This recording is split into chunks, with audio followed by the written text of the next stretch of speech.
किसी का एक सवाल था कि नितिन, आपकी वीडियो देखने से हमारे को अगर कोई नेगेटिव सपना आता है तो उसको कैसे देखिए। मेरी वीडियो देखने से कभी नहीं आएगा, या मैं यहाँ से किसी भी तरह का या कोई भी, ठीक है, एक्स वाई जेड कोई भी वीडियो के माध्यम से टोटके नहीं हो सकते।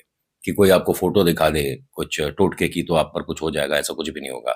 आपकी फोटो आपके किसी दोस्त ने अपने पास रखी और उस पर टोटका कर, ऐसा भी नहीं होता।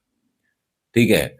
बहुत सारी चीज़ों को ध्यान रखकर ही ये चीज़ें या ये तांत्रिक आगे बढ़ते हैं, क्योंकि इससे उनका भी नाम खराब होता है कि भैया तुमने कहा था कि उस पर कुछ असर होगा लेकिन हुआ तो कुछ भी नहीं। ठीक है। तो ये वीडियो देखने से या भूत प्रेत की बातें करने से या कोई भी अ, भूत की फोटो देखने से कुछ ऐसा कुछ भी नहीं हो सकता। इतनी आसान नहीं है तंत्र विद्या। तांत्रिक न जाने कितने वर्ष की तपस्या करते हैं तब जाकर उन्हें कुछ पावर्स मिलती हैं, और इनका वो सदुपयोग करें या गलत इस्तेमाल करें वो उनकी मानसिकता है। लेकिन मैं एक छोटी सी बात आपको बताता हूँ कि फोटो देखने से या वीडियो देखने से नहीं होते टोटके। खैर, आज जो मैं आपको आर्टिकल बता रहा हूँ ये गाजियाबाद से है, और कहते हैं कि ये चक्की जो है बहुत पुरानी है, और जिस मकान में हुआ करती थी वो आज मकान खाली है, आसपास बंगले बन गए, लेकिन इसे कोई लेने वाला नहीं है। मेरे पास हाथ जोड़ के रिक्वेस्ट है आपसे कि मैसेज करके मत पूछिएगा कि जगह हमें बता, हम खरीदेंगे। गाजियाबाद में जाइए, या जो भी मैं हॉन्टेड जगह का जिक्र करता हूँ जाइए, गूगल करिए, सब कुछ आपको मिल जाएगा। यहाँ से कोई हवा में बातें नहीं करता कि मन से कुछ भी बता दिया, कोई भी एड्रेस दे दिया, पता लगा आप वहीं पर रहते हो कि अरे हमारे घर का एड्रेस बता रहा है, हमारे घर में तो खुद भूत प्रेत नहीं है। खैर, ये गाजियाबाद के एक ऐसी पॉश सोसाइटी के बारे में है जहां पर अपार्टमेंट्स वगैरह नहीं है, सॉरी सोसाइटी बोल रहा हूँ, कॉलोनी कह सकते हैं। ठीक है। यहाँ अच्छे अच्छे बंगले बने हुए हैं, 200-300 गज, 400 गज, 800 गज, ऐसे में बंगले बने हुए हैं। लेकिन एक सिर्फ 150 गज का जगह है जिसमें 2 कमरे और एक दुकान है। दुकान रोड साइड है और बाकी मकान है। यहाँ के लोगों का ये कहना है कि यहाँ से आप बिना गायत्री मंत्र पढ़े निकल नहीं सकते। हाँ, मतलब आज भी लोगों के मन में अगर किसी भी तरह का कोई शंका, डर होता है ना, तो कहते हैं कि हम गायत्री मंत्र पढ़ कर निकलते हैं। ये आर्टिकल किसके माध्यम से आया? ये है 10वीं का एक बच्चा। ये यहाँ पर ट्यूशन पढ़ने जाता था, और इसे अक्सर इस चक्की के आगे एक औरत बैठी हुई दिखती थी, बूढ़ी औरत है। और ये हर बार काकी राम राम ऐसे कह के चला जाता था। और जब भी इसने ऐसा बोला, वो कुछ अजीब सी तरीके से व्यवहार करती थी, और इसके पीछे ऐसा लगता था कि उठकर भाग ली। तो वो लड़का भी मजाक मस्ती में उन्हें जय श्री राम बोलकर भाग जाता था, जय श्री राम, और फिर भागने लगता था। इसको ये मजाक लग रहा था, एक खेल लग रहा था।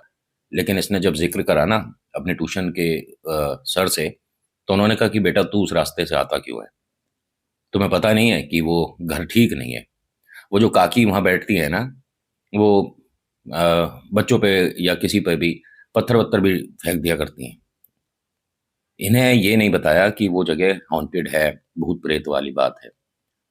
इस लड़के को ना, जब इस तरह से करते हुए 10-12 दिन हो गए थे, तो एक तरह से आदत हो गई थी कि मैं उधर से ही निकलूंगा, जय श्री राम बोलकर भाग जाऊंगा। और ये साइकिल से जाया करता था।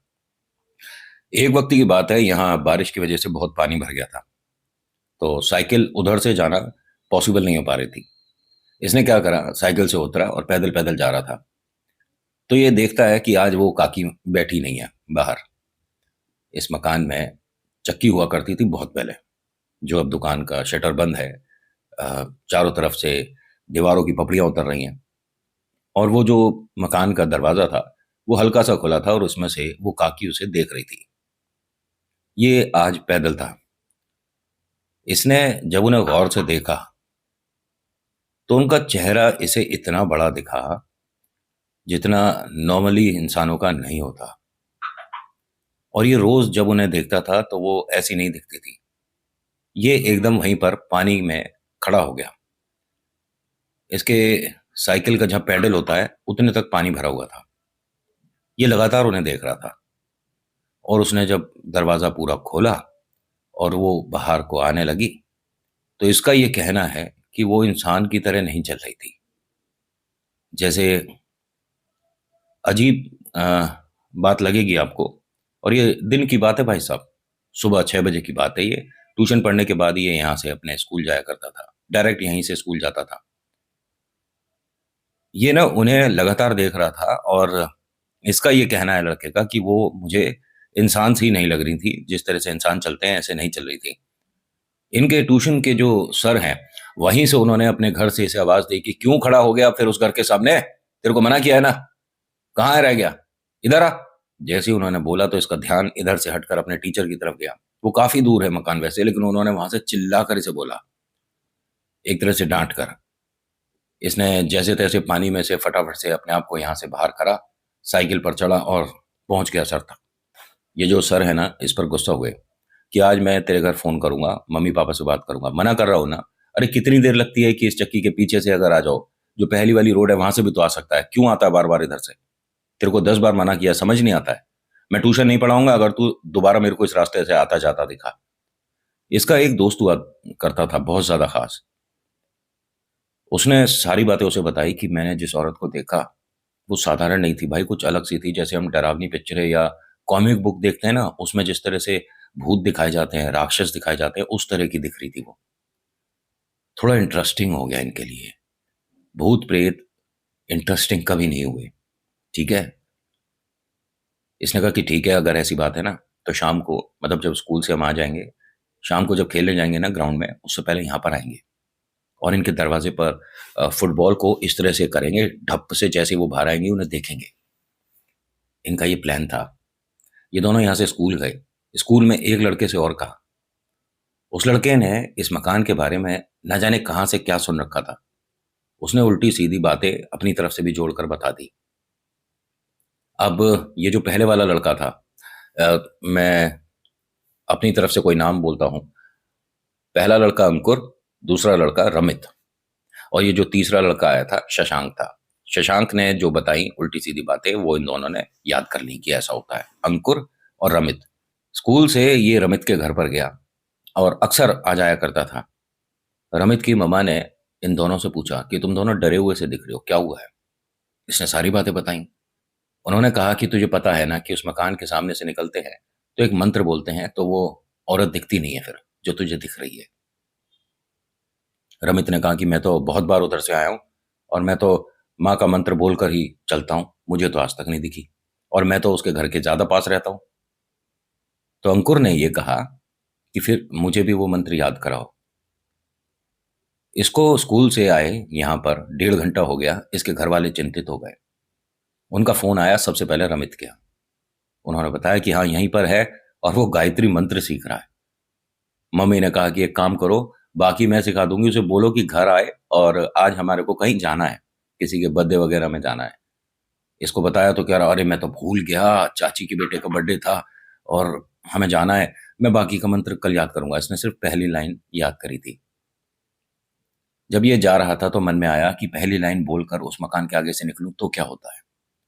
ये तो क्या होता है तो क्या हो जाएगा, ट्राई करके देखते हैं, ऐसे में बहुत समस्याएं हो जाती हैं। ये लड़का जब वहां से निकल रहा था तो इनका ये कहना है कि उस मकान के ठीक आगे आकर मुझे पानी दिखने लगा। कोई पानी नहीं था, जो सुबह पानी भरा था वो जा चुका था। ठीक है, एक बूंद पानी की नहीं थी रोड पर, और ये कहता है कि सामने नदी थी। इसलिए मैं साइकिल से उतरकर खड़ा हो गया, क्योंकि इनका ये कहना है कि मुझे जो नदी दिख रही थी वो अब दोनों तरफ आ गई थी, सामने भी थी और पीछे भी थी। ये धीरे धीरे पानी मेरी तरफ बढ़ रहा था और मुझे एक डरावनी हंसी सुनाई दे रही थी। मेरे जब साइकिल के दोनों टायर तक ये पानी आ गया तो मैंने साइकिल को स्टैंड पर लगाया और सिमट कर खड़ा हो गया। इसे मंत्र याद नहीं हुआ, लेकिन इसके बैग में वो मंत्र लिखा हुआ था। इसने दरवाजे की तरफ देखा, उस बूढ़ी औरत की तरफ देखा, तो दरवाजा खुला और उसमें से एक हाथ का इशारा आया कि अंदर आ जा। इसने अपने साइकिल को यहाँ पर स्टैंड पे लगा दिया था। अब ये उस मकान की तरफ 2 कदम जैसे ही बढ़ा, तभी इसका बैग इसके कंधे से, तनी जो थी वो टूटी और बैग गिर गया। उसे उठाया तो इसने देखा कि आगे वाली जो बैग की जिप है वो खुली हुई थी। उसे बंद करने लगा तो कागज अटक गया। 2-3 बार 4 बार कोशिश करी, फिर पूरी जिप खोली तो वो कागज वही था जिसपे गायत्री मंत्र लिखा था। इसने दोनों लाइन पढ़ी और फिर नदी की तरफ और अम्मा की तरफ देखा। ना नदी दिख रही ना अम्मा दिख रही। ये रोने लग गया लड़का कि ये क्या हुआ था मेरे साथ। ये यहाँ पर बैठे-बैठे भूल गया कि मेरे को जाना किधर है। मतलब इसका दिमाग एक तरह से बंध चुका था। ये जिस जगह पर था, ये साधारण नहीं थी। ये बिल्कुल साधारण नहीं थी।